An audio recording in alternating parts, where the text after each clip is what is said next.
అందరికీ నమస్కారం అండి. శ్రీ గురుభ్యో నమః.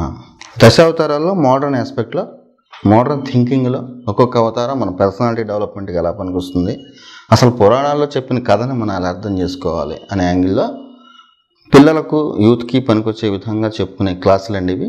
వీటిలో కూడా మనం ఒక దశావతారాలని, ఇంకొక అవతారంలో ఉండే పర్సనాలిటీ డెవలప్మెంట్ని ఏ రకంగా మనం ఎలా మన లైఫ్ స్టైల్లోకి ఇన్వైట్ చేయొచ్చో కూడా చెప్పుకుంటున్నాం. వాటిలో ఫస్ట్ మత్స్యావతారం వాటర్లోంచి, అలాగే కూర్మావతారం వాటర్ టు ఎర్త్, అలాగే ఇప్పుడు పూర్తిగా భూమి మీద నిలకడగా 4 కాళ్ళతో నడిచే ఒక జీవి, అదేంటంటే వరాహ అవతారంలోకి వచ్చాం. వరాహ అవతారం పూర్తిగా నేల మీద లైఫ్ స్టైల్కి అలవాటు పడిన జంతువుల్లో అతి పురాతనమైన జంతువుల్లో ఒకటి. ఇక్కడ వరాహం అంటే మనకి 2 వరాహాలు. ఎలాగంటే అడవి జాతికి చెందిన వరాహం ఉంటుంది, రోజు మనం చూసే వరాహం పందులు ఇవి కూడా ఉంటాయి. వీటిలో ఏదనేది చాలామందికి డౌట్. 2 ఒక జాతి నుంచి వచ్చినవే. ఇవి ఏంటంటే లివింగ్ హుడ్, మన హ్యూమన్ లివింగ్ హుడ్లో అలవాటు పడినవి. అవి అడవికి మాత్రమే పరిమితమైనవి. రెండింటిలో ఏదైనా కావచ్చు.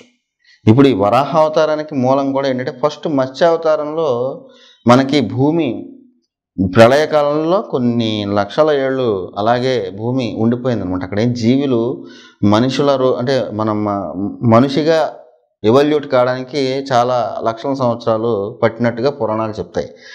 అయితే ఈ మత్స్యావతారం తర్వాత చాలా ఏళ్ళు నీటిలోనే ఆ భూమి ఉండిపోయిన తర్వాత దాన్ని ఎలా ఒక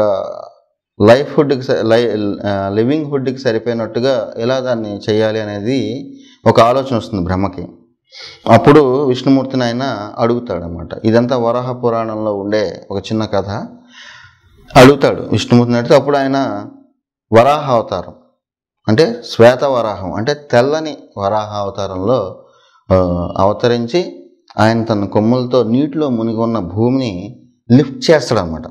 కొంచెం లిఫ్ట్ చేస్తే ఇప్పుడు మనం ఉంటున్న నేల, ఆ ప్రాంతం వాటర్ నుంచి కొంచెం డిస్ప్లేస్ అయ్యి ఆ నేల మనకి ఫామ్ అయింది. 3 వైపులా నీళ్లు, మనకు ఒక 1% ఆఫ్ ల్యాండ్ ఉంటుంది కంప్లీట్గా సముద్రంతో పోల్చుకుంటే. కాబట్టి ఆ లిఫ్ట్ చేస్తాడు. మనం బతకడానికి ఇక్కడ ఒక లివింగ్ హుడ్ని స్టార్ట్ చేయడానికి సరిపడా భూమిని వరాహ అవతారంలో స్వామి విష్ణుమూర్తి లిఫ్ట్ చేస్తే మధ్యలో హిరణ్యాక్షుడు హిరణ్యకశిపుడు ఈ ఎర్త్ మీద ఆధిపత్యం చెలాయించడానికి ట్రై చేస్తున్న టైంలో హిరణ్యాక్షుడు ఈ భూమి మీద ఆధిపత్యం చెలాయించడానికి ఆ భూమిని తన అధీనంలోకి తెచ్చుకోవడానికి ప్రయత్నించిన టైంలో వరాహ అవతారంలో ఉన్న స్వామి హిరణ్యాక్షుడిని వధించి భూమి మీద ఇప్పుడు మన మనుగడికి అవసరమైన వనరులతో సమకూర్చి పెడతాడనమాట. ఇది వరాహ పురాణంలో, బ్రహ్మాండ పురాణంలో కూడా దీనికి సంబంధించిన కథ ఉంటుంది. సో అలా వరాహ అవతారం మనకి ఏర్పడిందనమాట. 2వ అవతారంలో ఉన్న కూర్మావతారం దేవతలకు రాక్షసులకు మధ్య జరిగిన సంవాదంలో వల్ల ఏర్పడిన అవతారం. మెయిన్ అవతారాల్లో ఇవి. మిగిలిన కొన్ని అవతారాలు మనకి మోహిని అవతారం అవన్నీ ఉన్నాయి. అవన్నీ కూడా వేరే అవతారాలు. ఇవి డైరెక్ట్గా in effect of earth or మిగిలిన సందర్భాల్లో భూమికి, మన హ్యూమన్ ఎవల్యూషన్కి సంబంధించిన డైరెక్ట్ అవతారాలు. కాబట్టి వరాహ అవతారంలో ఉన్న ఈ పురాణ గాథల్లో మనకి ఇక్కడ అర్థం చేసుకోవాల్సింది ఏంటంటే, వరాహం అంటే ఏంటి? పిగ్, పంది. ఆ శ్వేత వరాహం అంటే తెల్లని వరాహ రూపంలో వచ్చి భూమిని సంస్కరించాడు. కాబట్టి అక్కడతో కల్పం మొదలైంది. కల్పం అంటే బ్రహ్మకి ఒక పగలు. ఒక పగలు అంటే 14 మన్వంతరాలు అంటే అదొక పెద్ద లెక్క. కొన్ని మహాయుగాలు కలిపితే ఒక కల్పం అవుతుంది. సో బ్రహ్మకి ఒక కల్పం అంటే బ్రహ్మ సృష్టించిన తర్వాత ఈ భూమిని ఉద్ధరించాడు. కాబట్టి అది కూడా శ్వేత వరాహం అంటే తెల్లని వరాహ రూపంలో వచ్చి ఉద్ధరించాడు. కాబట్టి ఆ కల్పానికి, అంటే ఇప్పుడు మనం ఉంటున్న ఈ కల్పానికి శ్వేత వరాహ కల్పం అనే పేరు వచ్చిందనమాట. సో అలా చూసుకున్నా మనకి ఏదేంటంటే పురాణ గాథలో ఉండే ఆస్పెక్ట్ బయటకు వచ్చింది. ఇప్పుడు పిగ్, పంది అనేది మనకు ఎలా హ్యూమన్ ఎబిలిటీలో లేదంటే పర్సనాలిటీ డెవలప్మెంట్లో లేకపోతే యాటిట్యూడ్లో ఎలా పనికి వస్తుందంటే ఇక్కడ కూడా కొన్ని రీజన్స్ ఉన్నాయి. మీరు పిగ్గుని చూస్తే తనకు నచ్చిన పని ఏదో చేస్తుంది, ఎవరిని పట్టించుకోదు. తనకు మైండ్లో ఒకసారి ఫిక్స్ అయిందంటే బ్లైండ్గా వెళ్ళిపోతుంది అనమాట. ఏంటంటే అది దొల్లడం కానివ్వండి లేకపోతే ఇంకేదైనా చేయనివ్వండి, ఎవరిని పట్టించుకోదు. ఈ ఒక్క ఆస్పెక్టే అందులోంచి మనం తీసుకోగలుగుతాం.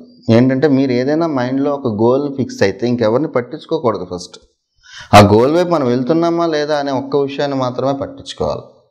సో అలా పట్టించుకున్నప్పుడే ఆ టార్గెట్ని రీచ్ అవుతారు. ఎవరో ఏదో చెప్పారు, అది నీకు నప్పదు, లేకపోతే ఇది నువ్వు చేయలేవు, చాలా రకాలుగా చుట్టుపక్కల వాళ్ళు చెప్తూ ఉంటారు. బట్ అది నువ్వు పనికొస్తావో దానికి పనికిరావు అన్న సంగతి వ్యక్తిగతంగా నీకు మాత్రమే తెలుస్తుంది, ఇంకెవ్వరికి తెలియదు.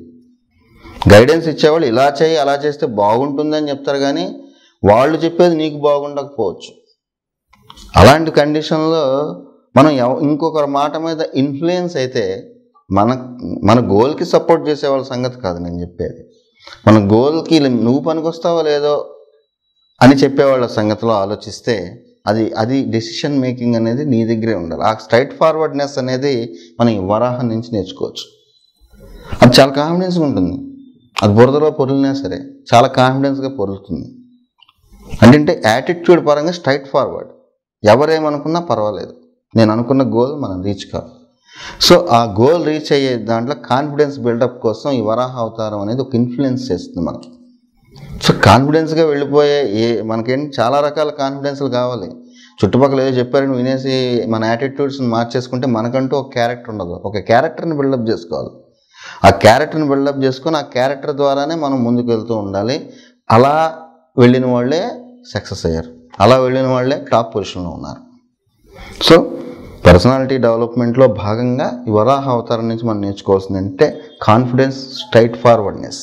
సో ఆ రెండు ఉంటేనే సక్సెస్ అనే దాంట్లో ఒక గోల్ రీచ్కి ఇవన్నీ కూడా నేను ఇలా వెళ్ళగలను అనే కాన్ఫిడెన్స్ వెళ్ళాలి. చుట్టుపక్కల ఏం చెప్పినా కానీ నా గోల్ నేను రీచ్ అవ్వాలనుకున్నప్పుడే వెళ్ళగలుగుతాను. సో ఇది మనం వరాహ అవతారం నుంచి మనం నేర్చుకోవాల్సిన లెసన్ అండి. సో దీని తర్వాత మనం మరో అవతారంతో నెక్స్ట్ క్లాస్లో కలుసుకుందాం. Thank you very much. నమస్కారం.